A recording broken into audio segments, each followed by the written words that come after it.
Hello, everyone, and welcome to Voices from the Vortex. Hello. Hello out there. It's a party. Party in the Vortex. Whoop, whoop. Yeah.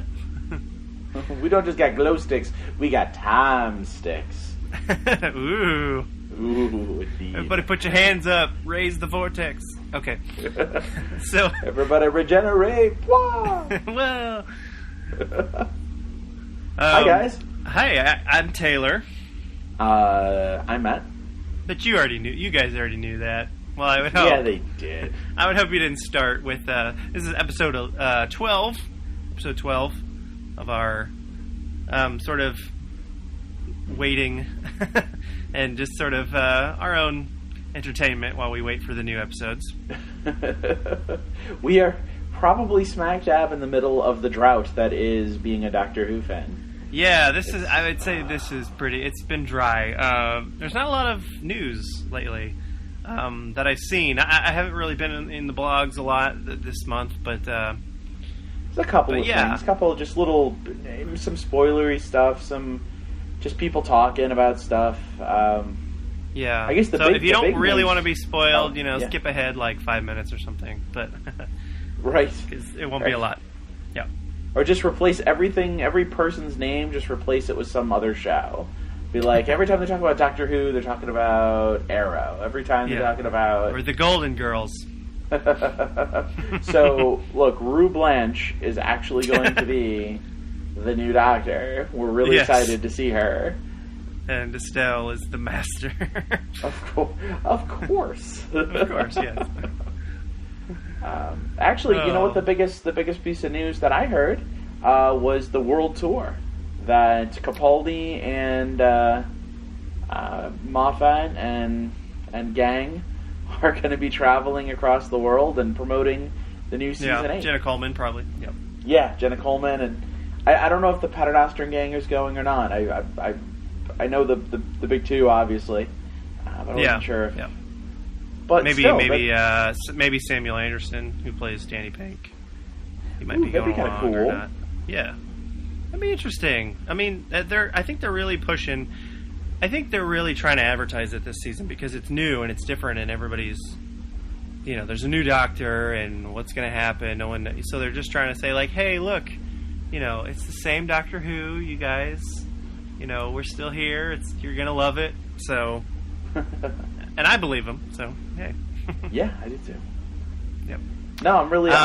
It's kind of cool that they're doing the promotion for it. I'm assuming simulcast. They haven't said simulcast, but I'm assuming that will be, and that it has been, for the last season or two. And yeah, on BBC and BBC America. So that right. Hopefully it'll stay the same.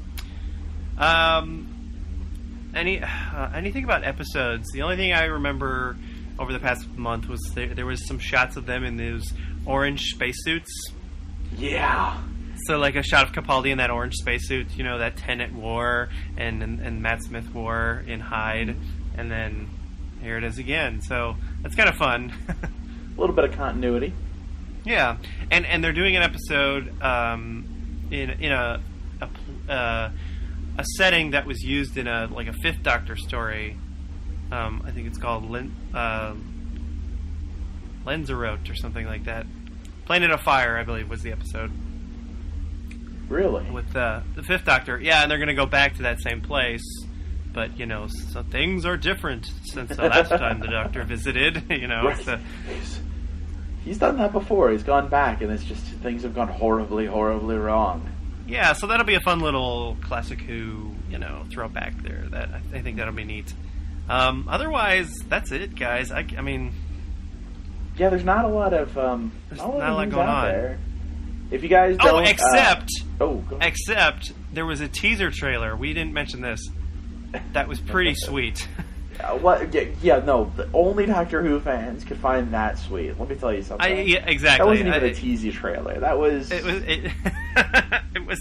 It was almost a GIF. It wasn't even like a video. It wasn't. It was an animated GIF. Yes. It was basically. It's just like the new Doctor lands in August, so we know it's in August, which will be great. Yeah. But then it's like it's just a shot of him, like his silhouette, and the TARDIS is kind of blowing up in the background, and his speakers and then blowing it's like up. BBC. He's playing music too loud. Yeah. Well, I'm assuming this is from the first episode. He's like, well, we're crashing at the end of the last one, so Right. So whatever's going on there. I still maintain, I think they're going to do something where the Time Lords take the knowledge away from him again. I think that'd be really cool if they did another Pertwee, where he's sort of trapped on Earth, for a couple episodes, or maybe he's forced to only go where the Time Lords want him to go for a little while, and he really has no idea what he's doing. Yeah, that would be interesting. Yeah, to see that. Yeah, we don't know. We don't know what's going to happen really. We know a few things, but as far as a couple of places maybe he's going to go, or time periods, but that's it. So, yeah. So not a lot of news. Yeah, that's it.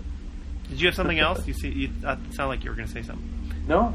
It's Oh, I was going to say, you know what? If you are on Twitter, and hopefully most of you follow us on Twitter, you should also follow Karen Gillian on Twitter, and we'll make sure on our Twitter we'll retweet her stuff, and you can follow her through there. I can't think of what her handle is, but make sure you follow her. She's doing a million things. She's always traveling. She is incredibly funny, and I started following. I'm really excited about that. It's also neat to sort of follow the saga of her hair growing back, right? Because she shaved her head for Guardians of the Galaxy, so it's like and it was like really short. Now it's like a little short do, and then now it's it's grown out. So it's kind of interesting to see her go through all the different looks that you can go through with your hair. Yeah, I miss her hair. I do. Yeah, she had really long red hair for Amy Pond, and it's a good look. Welp, it's that time again, folks. Today's episode, we are going to talk about Taylor. The Ice Warriors.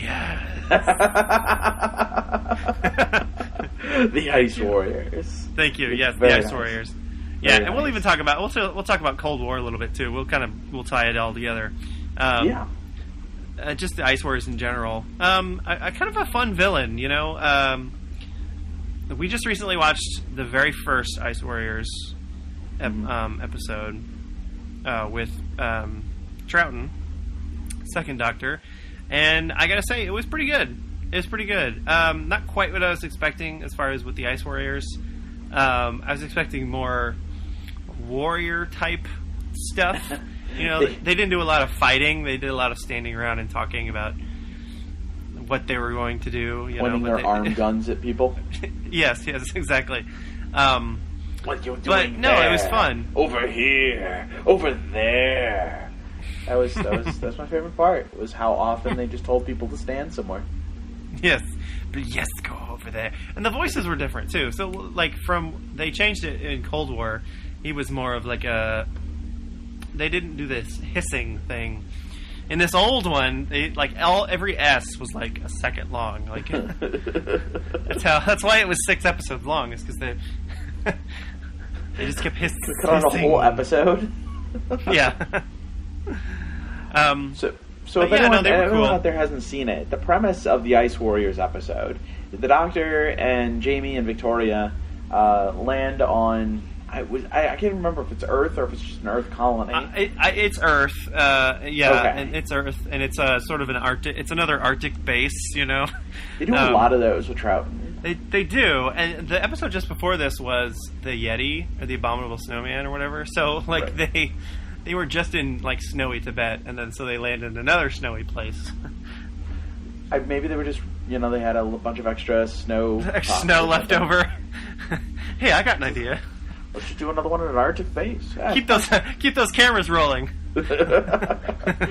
Bring in some guys in some new suits. Yeah. But anyway, they land there, and it's there's an Arctic base, and the Ice Warriors are there, and they're sort of under attack. Sort of like the Ice Warriors are killing people because they can, but they were trapped in the ice, and they sort of some of the people found one and they thawed him out, Yeah. and then he sort of freed the other ones, and they were gonna Right, they had that base there at the end. they where- were gonna use the station of the base to take off, but they couldn't do that because the base was it was a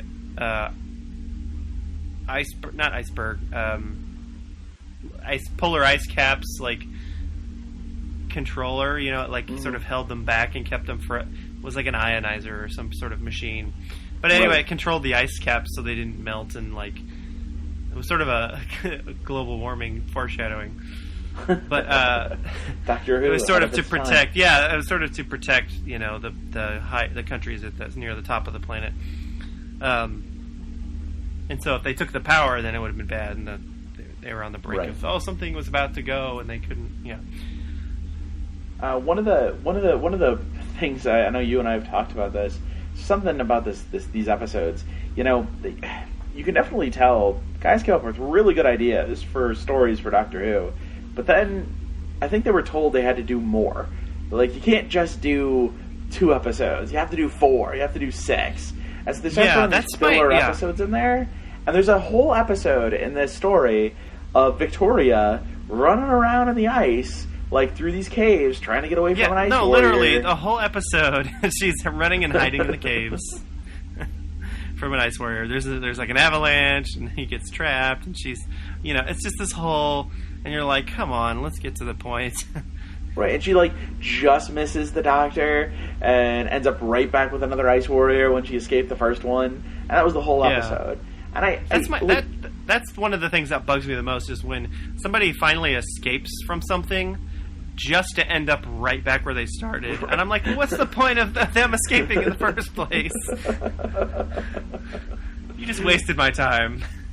That is exactly what happens in Doctor Who. Yep. Yeah. Really Troughton stuff. Yeah, the thing about the Classic Who is I think all the stories could be 3 or 4 episodes. And that's all you need. Most you don't need any stories more could than probably that. even be just an hour long. They could be a 45-minute episode like they are today. Sure, they could be. Yeah. And that's not how they did stuff back then, but that's Right. why it works now with our sort of model of television we have now. But yeah, any of them that I've seen, there was an old Hartnell one that was like 2 episodes, and I was like, that was perfect. There was a cliffhanger. Yeah. It was just like a 2-parter. It was like there was a cliffhanger right in the middle. So I'm like, oh, well, I gotta know what happens next. And then you watch the other one, and it's over, and you're like, great. That was perfect. It's like the old Batman show. These stories that are like 6 episodes long, we get episodes. The first episode is all like exposition. There's nothing happens. We just learn who these people are, and the Doctor gets there and introduces himself, and the threat is kind of introduced, and then that's it. I think, literally, they were just like, well, no, you need to have this many episodes, so fill it up with stuff. I will say though, the formula that they put down with Troughton works, but it's every one of his stories. They did it with the Cybermen, with not the Tomb of the Cybermen, but the other one, not the 10th Planet. The Moon Base. The Moon Base. Thank you. They did it with the Moon Base. They did it with the Ice Warriors. Exact same formula. A base out in the middle of nowhere. A bunch of scientists, so they're not warriors. People who are logical and would generally doubt something kind of weird or crazy happening. So you have that to start out with. You have the Doctor with his 2 companions. They introduce themselves. They're not trusted at first. They're expected to help. Then they get trusted by the end, only to save the day with some crazy Deus Ex Machina that was being used to help the planet. And then you have a villain who probably shouldn't be there, probably didn't mean to be there, but ended up there and decided to take the time to just go ahead and take over the world. And that's they do this for the Ice Warriors, for the Moon Base, Seeds of Doom, which is the second Ice Warriors. It almost replays this beautifully. They just keep doing the same thing. I bet people were like, is this a rerun? I think I've seen this one before. I've already seen the Cybermen episode. Tomb of the Cybermen? They're like, no, it's different, because that was... It's not on the moon, it's on Telos. Oh, yes, exactly, yeah.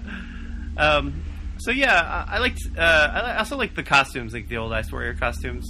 They were really funny and really cheesy, but they had Lego hands, which was great. and then really wide birthen hips, which was good for them. Birthen hips? Yeah, real wide birthen hips. I like to call them. Let me just say, that Ice Warrior got back, okay? He'd be twerking it. And I suggest it'll be 24 hours between now when someone just heard that and a Whovian puts together some sort of crazy gif of an Ice Warrior twerking it. 1, 2, 3, go. and there it is. So yeah, no, I like the Ice Warriors. There was, if you look at Cold War, well, there's definitely a difference. They really kind of kept, Cold War, they were like, we got to do something new. So they had it where he came out of his suit, and you realize, they really are like a lizard thing. Well, it was a little different, yeah. Yeah. They did. It was like, well, no, this is how it's always been. You just didn't know because dun, dun, dun. We never said it. Yeah, right. You didn't have to say it before. Yeah, they didn't have to. Well, you really see. I mean, you see why they're so dangerous. The Ice Warriors. In the Ice Warriors, there's sort of this sense of honor to them, almost. But then they just take it to this nth degree. The second they think you might have done something to betray them, done. All right, time to kill you. It's over. Oh yeah.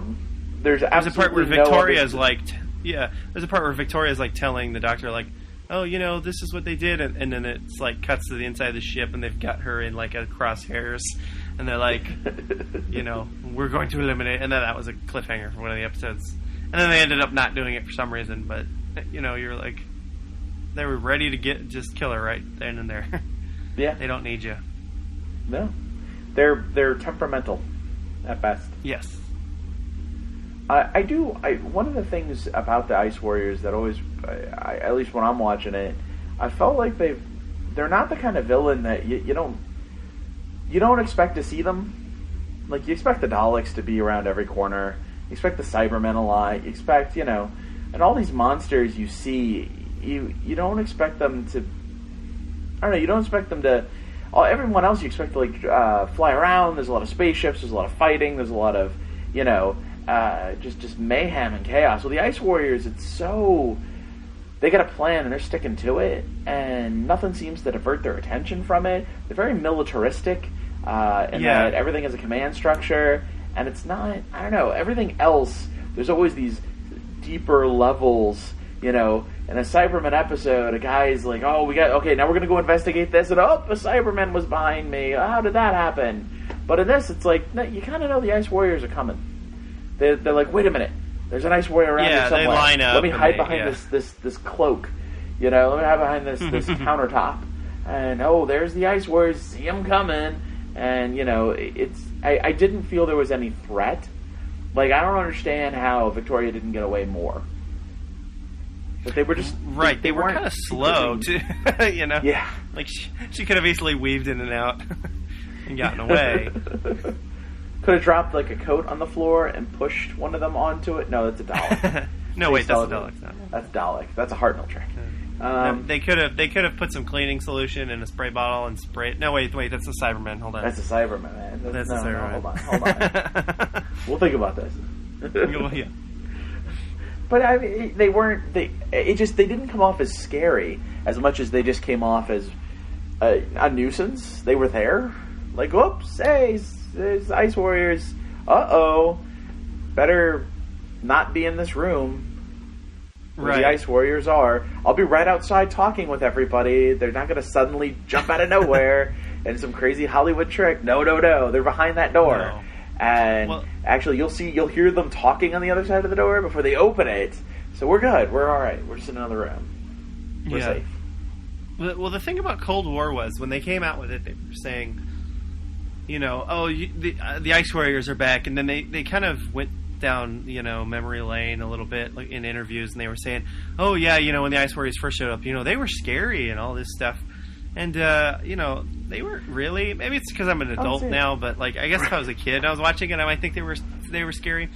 But then they actually made them even a little creepier in Cold War. To me, it was actually more scary, and that's just how TV is nowadays. Well, the thing in Cold War that made Skaldak so scary was that they were confined. You know, they were trapped in a very tiny spot, and it was they did that Aliens trick where they're in the building, you know they're somewhere close, but having it, you can't having really it in a hear submarine them. was perfect.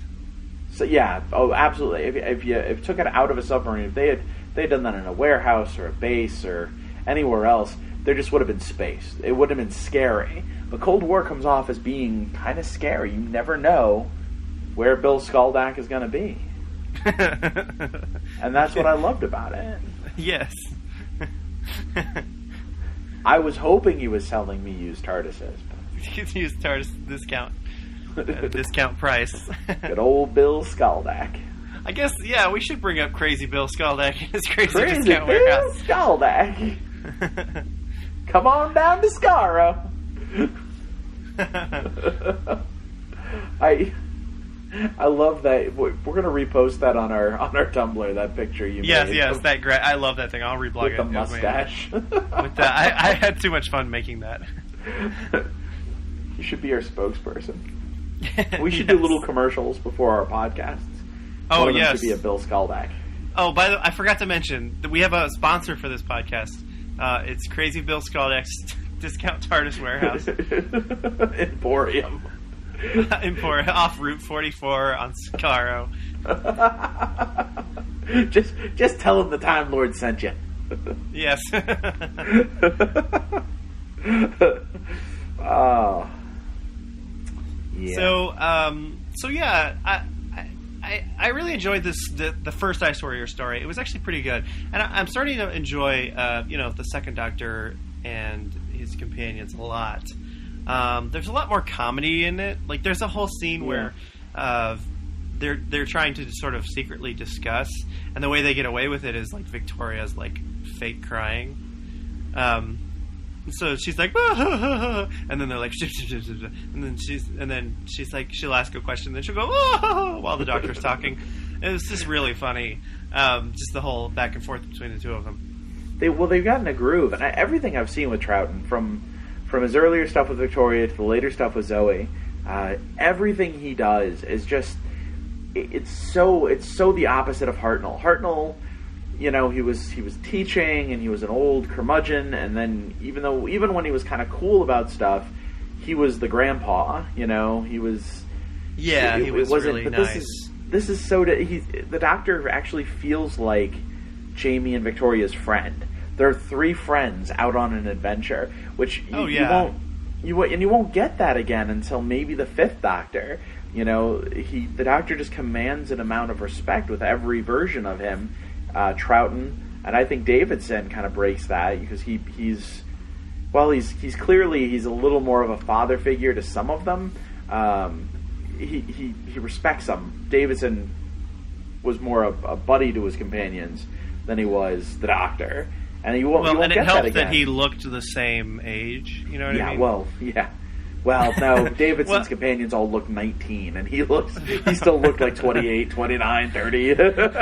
Right. Well, but you know what I mean. Like Hartnell, he plays the grandpa because that's what he looks like, the grandpa. And then Troughton gets a little younger, so he's less the grandpa, to Victoria. He's more like the crazy friend, uncle, like you said. Yeah. He was the crazy uncle who drank too much. He's more like your Uncle Larry, and you're like, "Yay, Uncle Larry, we just graduated high school." He's like, "Cool, let's all go out to a strip club." You're like, "What?" Yeah. And then you go, "Here's $100." I'll buy you your first lap dance, kid. Come on. And that's Uncle Larry, and you're just like, yeah, all right, Uncle Larry's cool, but he's still like really old. Yeah, and your mom doesn't want you hanging around with him anymore, ever. Ever. Yeah, only sort of the black sheep like in the family. That's what Troughton really comes off as that, and once we get to Pertwee, it completely changes around again. He's much older again. He's much wiser. He knows everything, and he always plays it off that he's the one telling Joe Grant what's going on. He's the one telling the Brigadier what's going on. So this is sort of in between two doctors who were the authority on everything. we get Troughton, who in many of his scenes doesn't come off as an authority. No, it's almost like they're all figuring it out together. You know what I mean? Yeah. Well, this is the one, the Ice Warriors. This is the one that had one of my favorite moments with Troughton, and that's it's the old guy with the limp and the cane, right? Was the leader of the base, and who's very stubborn, and he incredibly, and he doesn't want to use the ionizer to defeat the Ice Warriors because there's like a computer that runs the whole thing, and he's like, we can't go against what the computer says, and blah blah blah. Right. This whole thing, there's always a character that's like doesn't believe the Doctor, and is just like, and I know you got to have it to have some conflict, but that character always frustrates me. I'm like, just listen, why won't you? But anyone who watches this, watch it. I think it's the second episode, but watch it. There's a really great moment where the controller he challenges the Doctor. He basically tells the Doctor, you have 35 seconds to figure out the solution, or whatever it is, 90 seconds to figure out the solution to this problem. And he gives this problem, and he just, if the Doctor can solve it, he'll believe him. If not, he's going to have him shot or something. I don't know, something crazy. And the Doctor's kind of wandering around. He's like, oh, I don't know. And he's like, was it this? Oh, no, it's not that. Oh, what about this? Is this thing? And he goes, no, it's not that. And he's like, oh, I don't know. What if it's this? In very classic Doctor format. But even though he gets it right at the end with seconds to spare, he really looks like he's searching for the answer. The Doctor looks young.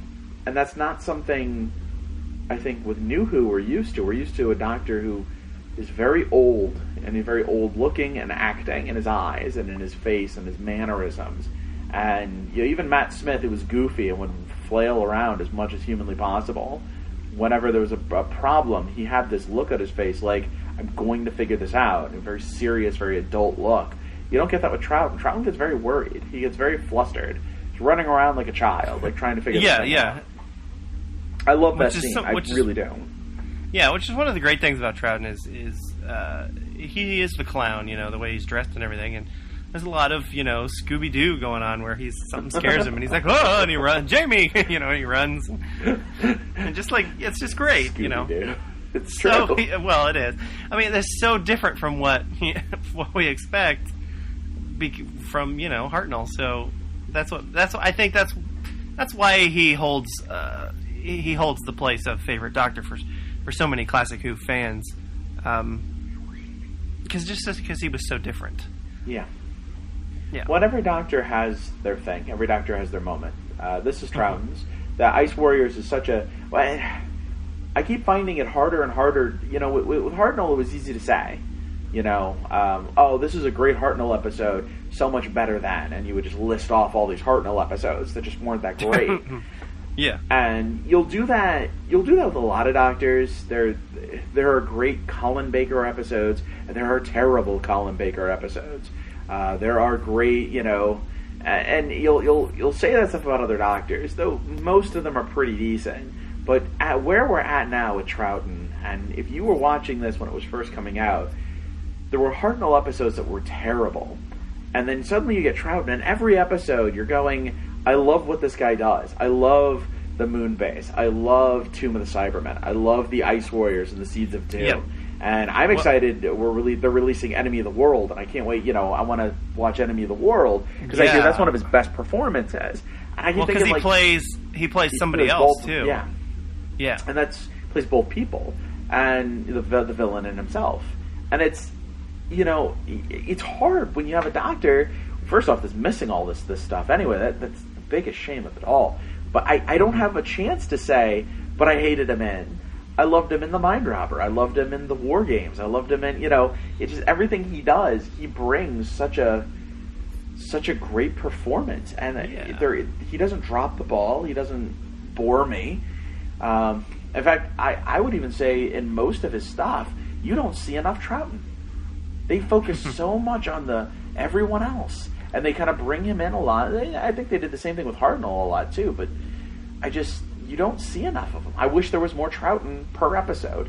We have a low Troughton to episode ratio. Yeah, I do agree with that. Sometimes in the classic Who that I've seen so far, I'm like, get back to the Doctor already. Like, I want to see what he's doing. Like, I'm not really interested in, like, Ian, he's trapped somewhere and he's trying to get out of a jail cell. Like, I don't really care about that. I want to see what the Doctor's doing with the main bad guy. He's outwitting him, you know. I want to see that stuff. I feel like in New Who, we don't really have that problem too much. I feel like the Doctor's almost always there. You're going to come up with that. I mean, that's very astute. You're very right about that. And once we get past the first season of Pertwee, Pertwee's second season, that's really where it stops being the Doctor's in this episode and all this other stuff's going on. I mean, it just focuses on the Doctor. You know, his companions get less screen time unless they're with him. Though most episodes still with Pertwee and even some of early Tom Baker, they would cut away to what other people were doing that were specific to that episode. But I really feel like when you go back and watch Troughton, you're not seeing the way Doctor Who was for at least a decade, for many years. Because I will agree with. Yeah. I was just saying, I will agree with you that from what I've seen so far in Troughton, there's not an episode where I'm like, yeah, that was okay. You know, like after each episode, I'm like, that was great. You know, so I mean, I've only seen a few, but after each one, I said that was really good. I liked that one. You know. Yeah. So and I'm enjoying going back and rewatching the Troughton stuff. I saw very little of it when I was younger. Obviously, less was available, and right. You know, when I was younger, I just wasn't interested in the black and white stuff, or even I wasn't even that interested in the Pertwee era stuff. I thought the film was too grainy. I didn't like it as a kid. But going back and rewatching the Troughton stuff now, I have such an appreciation for it, such a new love for his Doctor and this era of television and science fiction. It's like watching the really good Twilight Zone episodes. Is really what it is. You're watching really good fiction, and that's hard to come by. And a lot of time, heck, even today, some of the best shows out there, they're just episodes. You're just like, are we really going to do this? Are we really going to have this episode? This one again in this show? Yeah. Well, it's really neat because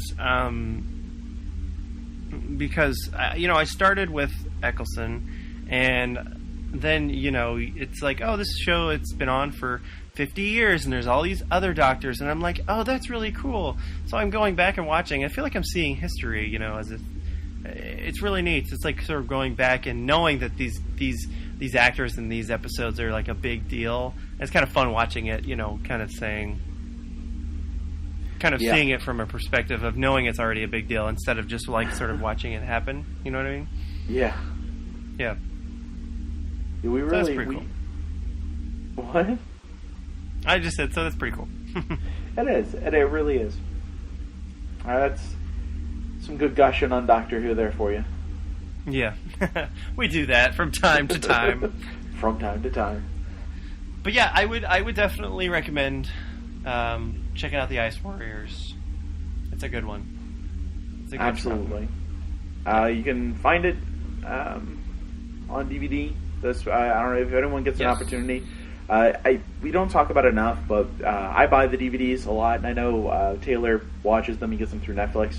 And guys, if you get a chance, some of the special features on these DVDs are phenomenal. They'll tell you more about this show than we could ever talk about, than anyone will talk about. People will reference the featurettes and stuff, and that's fine, but my God, the extra stuff they put in these DVDs is just, especially the early stuff where so much is missing and everybody's gone. You know, we don't have Troughton alive to give us interviews about his time, and we don't have a lot of the actors and actresses. We're still very lucky that the actor who played Jamie McCrimmon is still alive, and he does do a lot of interviews and audio commentaries, and we're lucky we have that. But especially a lot of the guys that made this show, from Verity Lambert all the way down to even the guys that were the grips and the videographers and the sound effects, special effects guys, they're gone. So being able to watch those, especially if you get a chance, get those DVDs. I'm a nerd and I love this stuff, but it's worth it every well, single time. And this is one of those that has reanimated episodes. Yes, they a couple do. of them. God, and those so are good. those are great. We've said it. I've said it before. We'll say it before. We'll say it again. Those are great. Those animated ones. The it's almost like an anime. It's almost an anime almost. You know, the way it's put together. It's all done with Flash and with After Effects and modern day animating tools. So it feels very modern, but it's got the original audio tracks. So it just I don't understand why they don't go back and just all the episodes that are missing. Just do them. Just commission a house to do these. You know. I would watch them. I wouldn't be like, well, this is a ripoff. It's not the real thing. No, it's just as good. It really is. So that is definitely the Ice Warriors. Is it time? Is it time for the questions? Do we have questions today? We do not have any questions today. Oh. Guys, send us in your questions. Ask us things. Challenge us. Tell us we're wrong. Tell us we're right. Let us talk more about ourselves. We love that. It'll be really exciting. It's coming in August, guys. So that's only a month or so away, month and a half, and we'll have I guess 2 months, probably about 2 months from now, we will have new Doctor Who, and that's the sweet stuff. That Matt and I will have so much to talk about, and hopefully you enjoyed these episodes too, but I know those episodes are a lot more exciting for us to do and hopefully for you to listen to also. Absolutely. Yep. It's an exciting time, guys. We're getting ready for season 8. This is going to be it. This is the start of all new Who. We thought we had new Who up until now, but man, Moffat's ready. He's ready to go. He's raring to go. He wants Sherlock Holmes as Doctor Who, and I think we're about to get it. So. Yeah, I mean every interview that he's done recently is just like, this is gonna be different. He's like always saying, the Doctor, he's gonna be different than you thought before, and the way we're going with these episodes, the way they're written, it feels more like classic Who, or it's different than anything we've done before, or whatever. Mm-hmm. But there's a lot of talk about how this is going to be quite an experience, and I'm super excited. I am too. All right, guys. Matt. Well, that was a good chat, and I hope you all enjoyed listening. So listen, join us. Definitely join us next time. Yep. Because we're going to be talking about the next episodes in the Troughton list that we can actually watch. The episodes that we've got. We'll be talking about the Dominators, and we'll be talking about the Mind Robber. A couple the Mind really Robber. He sounds like Mind Robber. Sounds like the Time Meddler. Time Meddler. Actually, do you know why the Mind Robber is such an important episode? It was referenced recently in the Rings of Akaten. Oh, really? Indeed. When he talked about I've been to a universe where the laws were defined by the laws of a madman. Ooh, that sounds awesome. Yes. I'm excited for that. Thanks for listening, guys. Yeah, we will get this out. Well, the next one will be next month, and then the next month after that will be August, and then some new Who coming out soon. We're there. So thanks for listening, guys. Have a wonderful trip through the Vortex, my friends. Yes. Happy summer. Yes. Have a good one. Bye. Goodbye. Says Bill Scalda. Crazy Bill Scalda.